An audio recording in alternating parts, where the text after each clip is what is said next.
And we're on. Welcome. If you're new to this channel, let me introduce myself. My name is Logan. This is Timeless Personal Growth and Development. And today we're talking about child development. Effective discipline on a child. So, what's the best way to discipline a child? Do we hit children? Absolutely not. But do we let children call the shots and do what they want and walk all over us as parents, as teachers, and as role models? Absolutely not. What do? We have to find the middle ground. That sweet spot right in between, where they have respect for our authority and respect for us. And when they have that respect, using discipline will be more effective. Like anything else I talk about in any of the child development videos I've talked about is, you want to be effective towards a child when it comes to their development in life and performing effective discipline as a professional or as a parent or as a family member or whoever. I stress this point more than anything else, is that you have to generate an emotional connection on that child. Discipline will be the most effective if you can generate an emotional connection. Because think about it. Think about it like this. I'll use this analogy. You're starting a new job and you're meeting your boss, your employer, for the first time, and he's just not very friendly. He's kind of cold with you and just starts barking orders and just starts telling you what to do. And just giving you tasks and responsibilities. You're not gonna respond very well, right? No, you don't really know this guy. You're just meeting him for the first time and he's barking orders at you. You're kind of gonna go on a little bit of the defensive, right? With that kind of demeanor, with that kind of approach. But if he talks to you and kind of gets to know you a little bit first, and is friendly and engages you and engages your emotions and builds a bond, builds a rapport with you as employer and employee, and then you get familiar with each other, you start to get to know each other a little more, and he gives you tasks, responsibilities, and orders, but does it in a very respectful manner, you're going to enjoy working for that guy, aren't you? You're going to enjoy performing duties and responsibilities and doing a good job for him, because you're going to have that respect level. You're going to have that respect for him and want to do a good job for him, because he established that emotional connection. So getting you to do things that he needs you to do as his employee is going to be so much easier and going to be way more effective, because he's made that connection and made an emotional bond with you. It's no different than working with a child. It is no different. Or having a child, being a parent, it's no different. You want your child to do something, you want to have effective discipline on that child. They need to care. They need to give a crap about what you think about them. It needs to matter to them.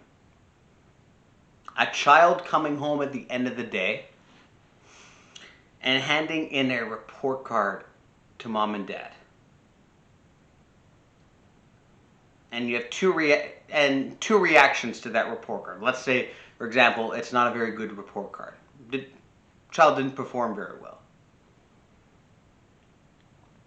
And in one scenario, let's say the father, for example, looks at the report card, looks at the poor performance, and just starts yelling and screaming at their child. What are you doing? This is terrible. You need to do better. Blah, blah, blah. Harping on the child and putting the child down and raising their voice and yelling and storming off and throwing the report card against the wall. I'm like, yeah, that's kind of not going to make the child feel very good. But if that's kind of the default reaction to everything your child does, or that's what the reaction your child is used to seeing, your child's going to get desensitized to that eventually and not even care. It's not even going to matter to them anymore. So those kind of reactions, they get desensitized to, and it's like, yeah, whatever. Dad's mad again. Mom's mad again. It doesn't matter. But if your dynamic in your parent-child relationship is positive emotions, you spend time together, you engage each other's emotions, you have fun, you do activities together, you enjoy it, your child is emotionally connected to you, and then you come home, the child comes home and gives a report card.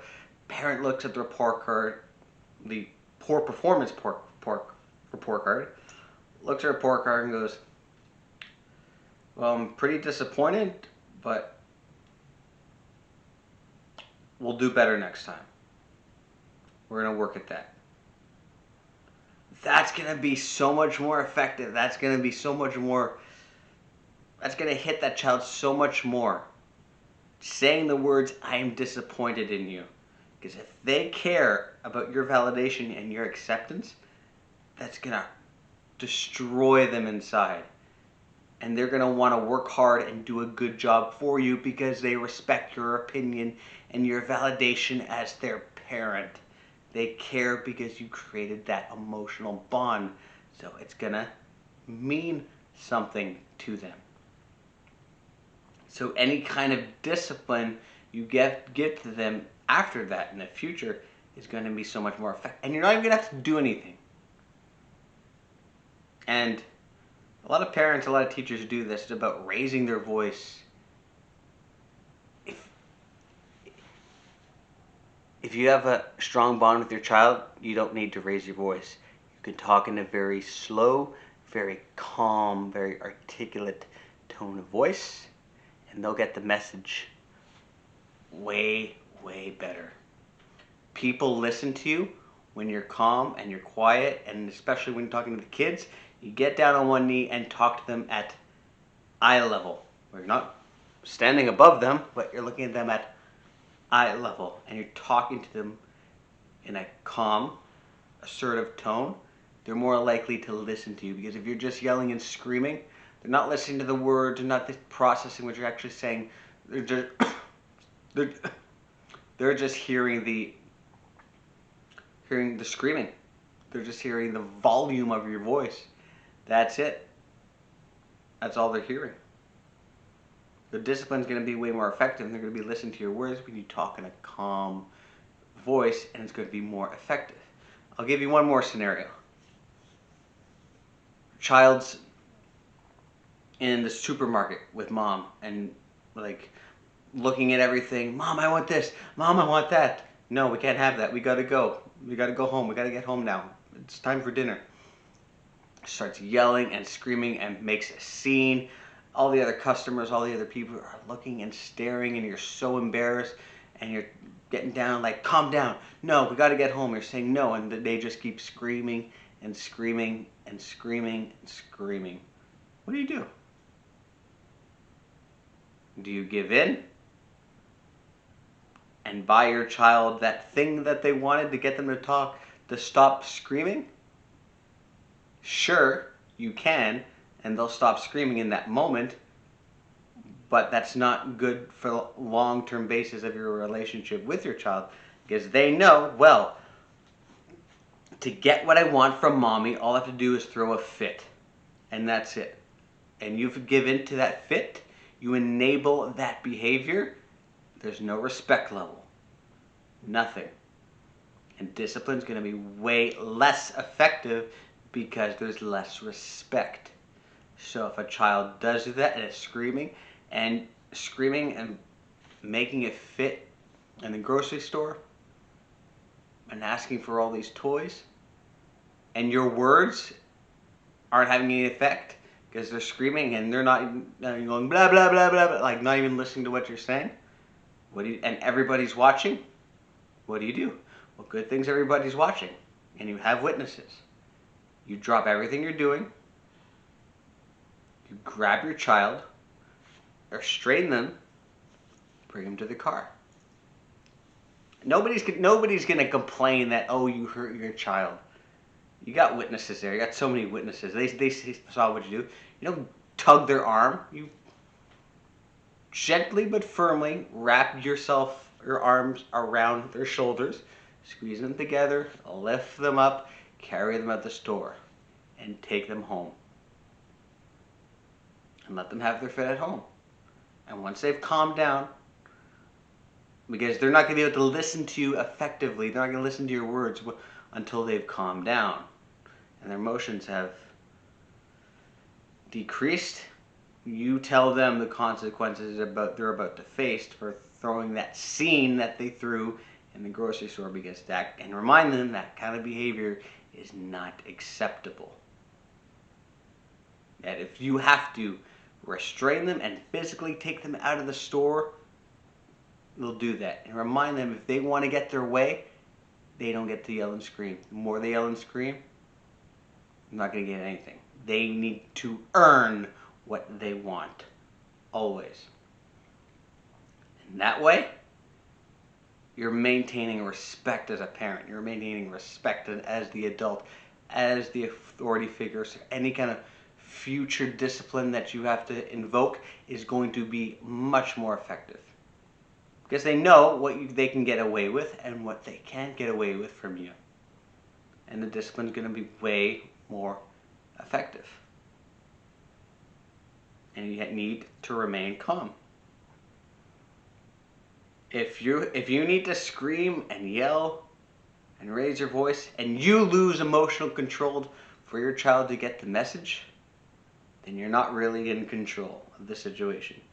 But if you can remain calm and get your child to do exactly what you want them to do in a calm, reserved tone, then you got them. You gotta earn that respect level and have that validation. They need to care about your validation. You need to care about your acceptance and build that emotional bond. And then discipline is going to be easy. It's going to actually be really easy and way more effective. But the trick is that you as the adult and as the parent, you kind of need to emotionally detach from the situation. Don't put your emotion, and that's hard. I'm not saying like it's easy. It's not easy. It's hard, but it takes self-control and self-discipline as adults to detach from the situation, remain unemotional, and hold our ground, and don't break on our rules, on our boundaries, on our principles, on our codes, whatever it is. We have rules, and they need to obey by. And then there's consequences for it. But it all comes back around to what? That emotional bond needs to be there. Because if you don't have that emotional bond with that child, anything I just said in this video means nothing. That emotional bond comes first. And on that note, thank you so much for watching, guys. If you like this video, you can like, comment, subscribe. Follow me on Twitter, LinkedIn, Instagram, Facebook, Logan Ryder, Timeless Personal Growth and Development. And I will see you all in the next video. Have a good one.